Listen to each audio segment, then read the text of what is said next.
Hey everyone, welcome to today's video. We're going to talk about the pump and dump that could happen with Ethereum due to the big upgrade. We'll talk about it. If you are new to this channel, make sure you have subscribed, hit the bell button and leave a like. We're going to do some chart analysis today, so make sure you stick around. We're going to speculate a little bit, right? Why not? So, let's see what's happening first. Ethereum, right? If you put into Google Ethereum, you'll find a lot of articles regarding the upgrade that's coming. Now, if I just quickly go into this one, Ethereum faces a potentially market-moving event Thursday, right? A London upgrade. Essentially, it's going to change the structure and the integrity of everything that, Ethereum's been up until now. It's a real big change, right? Basically, burning will be happening. Fixed supply, potentially. You've also got the element of the slowing rate and the inflation rate change. It makes it more scarce, it works a lot better, and it should also eliminate fees. There's a lot of things, I'm not going to go too deep into it, because if you want to read it all, crack on, right? As I always say, just crack on and do your thing. But when we start talking about all these articles and the bullish news, people will start talking about it. Now, you've got to start looking at the fact here that this London upgrade will do a big difference in terms of everything that it's known to do, as I've mentioned. But trying to have a little look at it. Hold on, let's have a little look. What is this? So it's on all the big outlets, essentially. So it's on investing. It's everywhere. As you can see, around 1:15 UK time. Piss off with your freaking ad blocker. Pish. Go away, man. Do my tits in, man, honestly. You try and use something that doesn't clog up your browser, but they're twine about it. Anyways, as I say, do further research in terms of what it actually will bring. But you can see here, this is the element that's the most important thing. Not the fact that the base fees go somewhere, it's the fact that they get destroyed, which increases scarcity, which will obviously make it the existing supply become more valuable, right? You with me? Good. Now, most people know this, I'm not an Ethereum investor, right? I was back in the day, made a good chunk of money on it. Didn't make as much as I would have liked, obviously, because I sold a lot earlier. However, I do rate it, I do think it's alright, but in my own admission, I don't want to chase something that I feel hasn't got as many multiples in as a purchase. Remember those freaking words before you jump on me. As a purchase. I'm not going to put my card in the machine and go, right, buy me some Ethereum, because I just don't see the point of it. I want to make my money with altcoins, and I use the dominance chart as always with Bitcoin, and I will do the same with Ethereum as profit. So when the Ethereum dominance drops a bit, I can then cash into Ethereum, hold a bit of Ethereum and accumulate that way. That is how I do it. I will buy the likes of Zilliqa, RSR, Polkadot, and I will diversify profit into Ethereum. That is how I do it. I don't think I'd recommend anyone to buy this at this precise timing, because you got to think, how many multiples can it get? How many, right? If we're thinking going towards Bitcoin, it's basically a 2 and a bit X.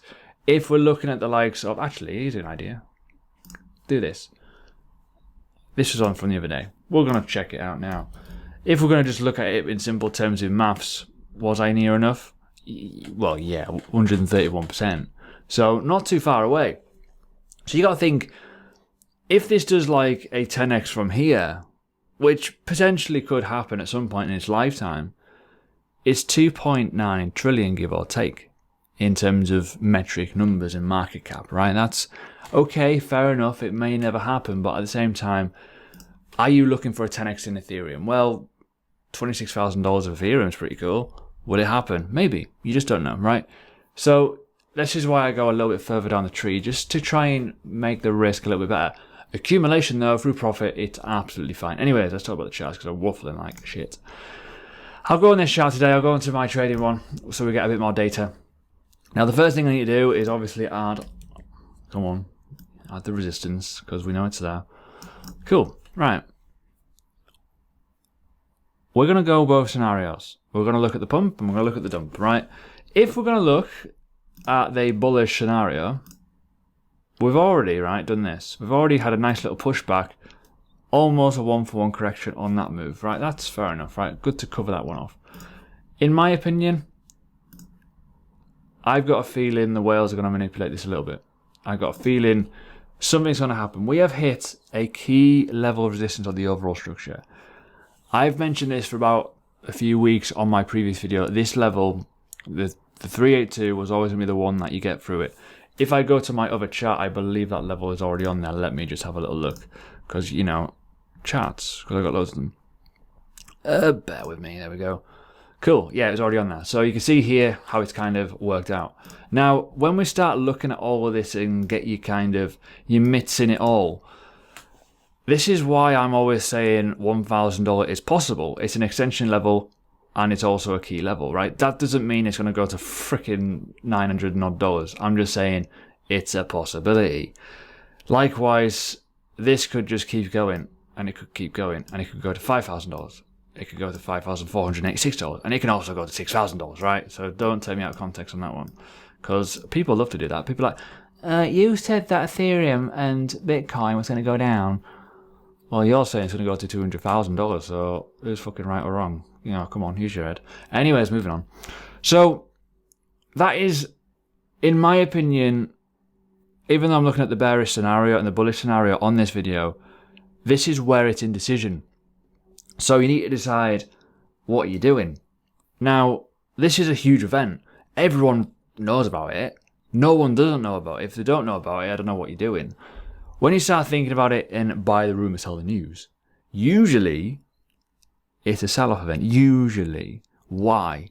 Because people want to accumulate. It's had a big run over the last 12 months. It's had a big run over the last few days. Look at all those candles. Look at all those little white candles. Looking pretty good. So we're at resistance. Now, what could happen now? Let's look at scenario A. If we're going to go from this impulse to the top, which is confirmed now, we're looking at these levels anyways. We could well be looking to recharge around 2,300 and looking at a level of 3,400. We also could be looking even lower, around $2,000. So that could be the level of demand. We could get a snap down to that point over the next day or so as a sell-off event, and then we could be looking at other stuff. Sorry, my phone's going off. Anyways, moving on. When that happens, we could get a bit of volatility. Now, the one thing as well, such RSI, it's majorly overbought. RSI, majorly overbought. So we may be expecting a pullback anyways. In my opinion, that pullback could be quite tasty. It could be quite nice. And it could allow some new liquidity to get into the market, which would then push us even further up. Okay, so that is technically the bullish scenario that we could be looking for. Now, that is only some price targets here. Okay, if we're looking at doing that sort of thing, pullback up to this point. Whether it does pull back or another thing, it may just be an absolute FOMO event, but expect these levels at some point in time, potentially in a bullish scenario. If we're going to talk bearish, right, and I've already kind of alluded to it a little bit, we are at resistance, obviously. Now, as I say with the bearish situation here, we could just use this as a guide if we wanted to. If we wanted to use that as a guide, that is resistance, okay? That's important. But another thing we could look at as well is maybe this structure around here, potentially, as a failure. And we could be looking at dropping down, and then we may well start seeing again these levels and this level. If worst case scenario comes, we could see 1,600 again. If even worse comes, 1,368. And again, that $900 level comes in handy, doesn't it? Freaking hell. So that is obviously the worst situation ever. Now, why is that important? Well, you could look at this and think, well, high, lower high, lower high. However, it's kind of invalidated a little bit because we have had a higher low, technically just by the skin of its bollock in terms of the wick and stuff like that. Very, very slight. You could probably argue double bottom, but we've had a break of structure here. So we've formed a high. So that may be invalidated anyways in terms of melting completely. However, if we are looking and ruling this one out, and we are going to just do another rejection, well, this could be the point as well. We could be just like this, potentially. Who knows, right? As trend lines go, it's kind of valid in terms of it's happening. Anyways, personal thoughts, I genuinely don't think it's going to dump that hard. I think it will be a little bit of a sell-off, but I think it will go up.